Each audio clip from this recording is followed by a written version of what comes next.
say, first, go deep in your grasp of God and His will and His ways and the spirit of worship, because you must constantly be expressing those things in every bit of writing that you do.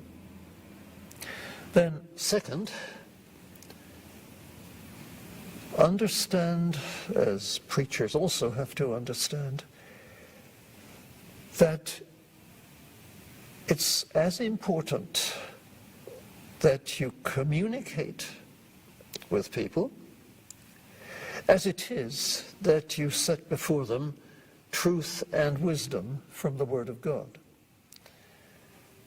There are writers who think that simply by crisp, orthodox formulations of Bible truth and wisdom, without any searching application to the reader, they are fulfilling the role, the full role, of a Christian writer, and that nothing more is required of them. That I do not believe to be so. There are enough people around already who can verbalize orthodoxy on paper. What we haven't got is writers who can blend, or join, shall I say, who can join truth and wisdom about God from the Scriptures with personal communication, that is, communication that hits the heart, that makes you realize that this writer is a person talking to other persons. That this writer is trying to search me in order to help me, and I must let him do it. There is a certain art, or shall I say a certain craft, or perhaps I should use both words. There is a certain art and craft in writing in such a way that it gets to the reader's heart. I think that sometimes God has enabled me to do that in things that I've written. It isn't accident. I mean, it's something that I've been trying to do, and shall go on trying to do. And so I would say to my budding writer, now this is a craft you must learn. Journalists have it, except that journalists usually stay on the surface of things. But journalists are skilled in making readers feel, oh, this chap is chatting to me about what he's telling me.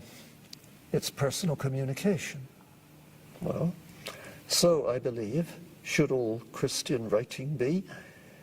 And here the Puritans are a great help, because Puritan literature, in fact, it's mostly written up sermons, but it's literature that does aim right from the start, and you realize this in the first paragraph, ordinarily, of a Puritan work. It's writing that does aim to get inside people the way that sermons that God blesses will do. And the whole layout of the material shows this. And, well, I need not say any more. I simply say, choose the best models on whom to model yourself, and learn to do it the way that learn to do it as the Puritans did, not necessarily by aping them. Actually, the way that they laid out their material, just many points in order, you know, and subdivisions and all of that kind of thing, that isn't a help in modern communication at all.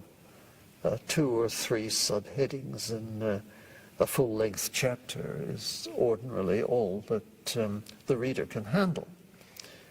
More than that makes him feel, well, this person is being impossibly didactic with me, and his insistence on hammering many points home, or trying to, doesn't thrill me in the least. Indeed, it turns me off. So, that's the second point. Learn to write for people. That is, learn to write in a way that people will appreciate. The modern writer, I think, who does this best of all, and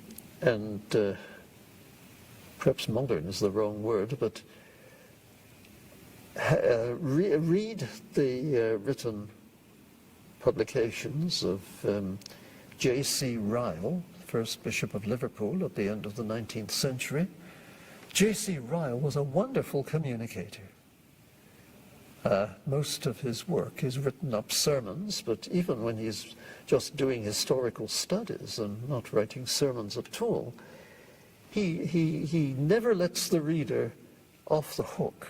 Always you feel he's talking to me. Again, his idiom is very 19th century. I'm not saying imitate that. But see what he's doing with words to get into the mind and heart of his readers. And then do that in 21st century terms. Third thing I would say to my budding writer is don't attempt to be a writer unless you have got things to say which you feel must be put on paper, and I am being called to do it. Writing, in other words, is as vocational an exercise as becoming a preacher is vocational. You sense a calling from God to do it. And the writer who doesn't have a call from God to do it, however much skill he or she may have in the technical side of writing, will pretty soon bore the reader and make the reader feel this stuff is shallow. I don't need to read it, I can get on without it. I would put that as a challenge to the would-be writer. Make sure that what you're writing is important stuff from God, which God himself is urging you to get down on paper. And having said that, I think I would have said to my budding writer everything that can be said in the first conversation.